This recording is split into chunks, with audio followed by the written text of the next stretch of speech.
आइए देखते हैं मध्य प्रदेश की दोपहर की बड़ी खबरें। पीएम किसान की 23वीं किस्त पर अपडेट, जून में आएंगे 2000 रुपए। आपको बता दें, प्रधानमंत्री किसान सम्मान निधि योजना के लाभार्थियों के लिए बड़ा अपडेट सामने आया है। भारत सरकार द्वारा चलाई जा रही इस महत्वाकांक्षी योजना के तहत पात्र किसानों को सालाना 6000 रुपए की आर्थिक मदद 2-2000 रुपए की 3 किस्तों में दी जाती है। अब तक सरकार सफलतापूर्वक 22 किस्तें जारी कर चुकी है और अब देश के करोड़ों किसानों को 23वीं किस्त का बेसब्री से इंतजार है। किसानों के मन में सबसे बड़ा सवाल यह है कि 23वीं किस्त के 2000 रुपए उनके खाते में कब आएंगे। क्या यह पैसा इसी महीने यानी जून 2026 में जारी हो सकता है? आइए समझते हैं इसके पीछे का पूरा गणित और संभावित तारीख। क्या जून में आएगी 23वीं किस्त? जानिए क्या है नियम। पीएम किसान योजना के नियमों के मुताबिक सरकार हर किस्त के बीच लगभग 4 महीने का अंतराल रखती है। पिछली किस्तों का इतिहास देखें तो सभी इसी टाइम लाइन के आधार पर ट्रांसफर की गई है। 22वीं किस्त कब आई थी? योजना की पिछली यानी 22वीं किस्त 13 मार्च 2026 को देश के पात्र किसानों के खाते में ट्रांसफर की गई थी। 4 महीने का समय इस हिसाब से देखा जाए तो 13 मार्च के बाद 4 महीने का समय जुलाई 2026 में जाकर पूरा हो रहा है। कब आ सकती है किस्त? 4 महीने के इस अंतराल के नियम के कारण 23वीं किस्त जून में आने की संभावना बेहद कम है। माना जा रहा है कि यह किस्त जुलाई 2026 में जारी हो सकती है। हालांकि यह उम्मीद जरूर जताई जा रही है कि जून के महीने में सरकार किस्त जारी करने की आधिकारिक तारीख का ऐलान कर सकती है। फिलहाल किसानों को आधिकारिक घोषणा का इंतजार है। कैबिनेट आज गरीबों को निःशुल्क रजिस्ट्री के प्रस्ताव को मिल सकती है मंजूरी।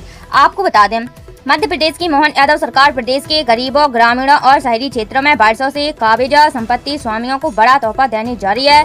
सरकार उन्हें निःशुल्क रजिस्ट्री कर जमीन और मकान का असली मालिकाना हक सौंपेगी। इस संबंध में मंगलवार को मुख्यमंत्री डॉक्टर मोहन यादव की अध्यक्षता में होने वाली कैबिनेट की बैठक में अंतिम निर्णय लिया जा सकता है। राजस्व विभाग की ओर से इसका अहम प्रस्ताव तैयार कर कैबिनेट के सामने रखा जा रहा है। लोन मिलने में होगी आसानी, बचेंगे हजारों रुपए। सरकारी सूत्रों के मुताबिक इस फैसले से उन लाखों परिवारों को सीधा फायदा होगा जो सालों से अपने घरों में रह रहे हैं लेकिन उनके पास पक्के दस्तावेज नहीं। निःशुल्क रजिस्ट्री होने से गरीबों को स्टाम्प ड्यूटी और रजिस्ट्रेशन फीस से बड़ी राहत मिलेगी। कैबिनेट की इस बैठक में इसके अलावा कुछ नए इंफ्रास्ट्रक्चर प्रोजेक्ट्स और जनहित की अन्य योजनाओं पर भी मुहर लगने की संभावना है। आंधी से भोपाल में 25 दिन का सबसे कम पारा, आज नौतपा की विदाई भी बौछारों से। आपको बता दें, सोमवार को भोपाल में जून का स्वागत घने बादलों, बौछारों और 60 किलोमीटर प्रति घंटे की रफ्तार की आंधी से हुआ है। इससे दिन का पारा 0.4 डिग्री गिरकर 37.6 डिग्री पर आ गया, जो सामान्य से 3.6 डिग्री कम रहा। यह पिछले 25 दिन का सबसे कम तापमान है। इधर प्रदेश की बात करें तो भोपाल संभाग, विंध्य, ग्वालियर, चंबल, बुंदेलखंड, मालवा, निवाड़ और महाकौशल के 29 जिलों में बारिश हुई। वहीं 14 जिलों में आंधी भी चली। मंगलवार को नौतपा का आखिरी दिन यानी विदाई भी है। मौसम विज्ञान केंद्र ने 4 जिलों में धार, बड़वानी, आगर, मालवा, राजगढ़ में ओले आंधी का ऑरेंज अलर्ट जारी किया। रीवा, कटनी, उमरिया, शहडोल छोड़कर भोपाल में तेज हवा, बौछारों का येलो अलर्ट जारी किया गया है। 2 और 3 दिन में केरल पहुंचेगा मानसून। दक्षिण पश्चिम मानसून अगले 2 से 3 दिनों में केरल के रास्ते देश में प्रवेश कर सकता है। भारतीय मौसम विज्ञान ने सोमवार को कहा कि अरब सागर, लक्षद्वीप, केरल और तमिलनाडु के कुछ हिस्सों में मानसून के आगे बढ़ने के लिए परिस्थितियां अनुकूल हैं। सामान्य तौर पर मानसून 1 जून के आसपास केरल पहुंचता है, लेकिन इस बार 2 या 3 दिन देरी हुई है। 20 साल बाद मध्य प्रदेश में सार्वजनिक परिवहन की वापसी। प्रदेश में 1 अगस्त से 620 रूट पर चलेंगी 2432 सुगम बसें।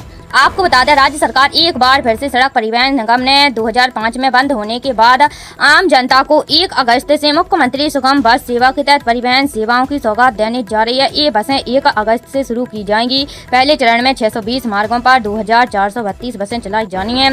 इस बारे में मुख्यमंत्री डॉक्टर मोहन यादव ने परिवहन विभाग की बैठक ली, जिसमें यह निर्देश जारी किए गए हैं। प्रदेश में सीएम सुगम बस सेवा के तहत कुल 5206 बसें चलाई जानी है। ये बसें संभाग से संभाग और जिलों को जोड़ेंगी। इनमें इंदौर से भोपाल समेत अनूपपुर, भिंड, मेहर, मऊगंज, अलीराजपुर के लिए बसें चलाई जाएंगी। पहले चरण में बसों के संचालन के लिए भोपाल क्षेत्र के 104 मार्गों के लिए 358 बसें, इंदौर क्षेत्र के लिए 121 मार्गों पर 608 बसें, उज्जैन क्षेत्र में 120 मार्गों पर 371 बसें, जबलपुर क्षेत्र के 83 मार्ग पर 309 बसें चलाई जाएंगी।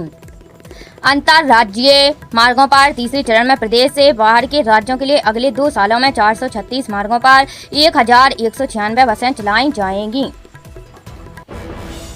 राज्यसभा की 3 सीटों के लिए नामांकन शुरू, 18 को वोटिंग। आपको बता दें, चुनाव आयोग ने सोमवार को मध्य प्रदेश की 3 राज्यसभा सीटों के चुनाव की अधिसूचना जारी कर दी है। इसके साथ ही नामांकन भरे जाने की प्रक्रिया शुरू हो गई है, जो 8 जून तक चलेगी। इन सीटों पर 18 जून को वोटिंग कराई जाएगी। ये सीटें 21 जून को खाली हो रही हैं। चुनाव आयोग ने 22 मई को चुनाव कार्यक्रम घोषित कर दिया था, जिसके अनुसार नामांकन 1 जून से शुरू हुआ, जो 8 जून तक चलेगा। स्क्रूटनी 9 जून को होगी। नाम वापसी की अंतिम तारीख 11 जून है। मतदान 18 जून सुबह 9 से शाम 4 बजे तक और मतगणना शाम 5 बजे से होगी।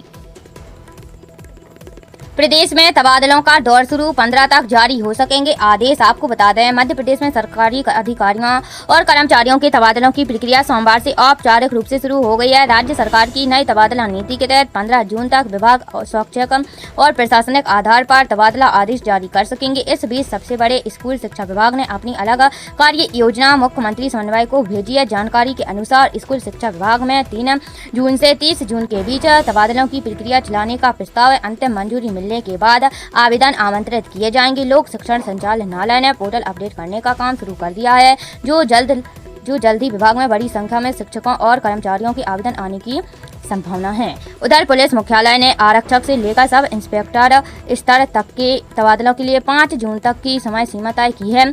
इसके बाद जिलों के पुलिस अधीक्षकों और पुलिस आयुक्तों ने अपने स्तर पर कार्रवाई शुरू कर दी है। राष्ट्रीय स्वास्थ्य मिशन ने संविदा कर्मचारियों से 2 जून तक ऑनलाइन आवेदन मांगे हैं, जबकि उच्च शिक्षा विभाग ने अपनी अलग तबादला नीति जारी कर दी है।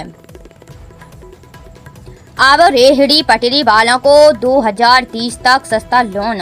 आपको बता दें, आत्मनिर्भर भारत की ओर से कदम बढ़ाते हुए मोदी सरकार ने प्रधानमंत्री street vendors Atmanirbhar Nidhi scheme को मार्च 2030 तक बढ़ाने का फैसला किया है। सरकार ने इस स्कीम की शुरुआत कोविड महामारी के दौरान रेहड़ी पटरी और ठेला वाले छोटे कारोबारियों के लिए शुरू किया था, जो सरकार की ओर से मिली आर्थिक मदद से अपना खुद का रोजगार कर सकें। सरकारी आंकड़ों के मुताबिक अब तक देश भर में 75,05,000 से अधिक स्ट्रीट वेंडर्स इस योजना का लाभ उठा चुके हैं। इनके लिए 112 लाख से ज्यादा ऋण स्वीकृत किए गए हैं। योजना के तहत कुल 17,800 करोड़ रुपए से अधिक की राशि वितरित की जा चुकी है। इसके अलावा लाभार्थियों को लगभग 800 करोड़ रुपए ब्याज सब्सिडी और डिजिटल लेन-देन प्रोत्साहन के रूप में दिए गए हैं।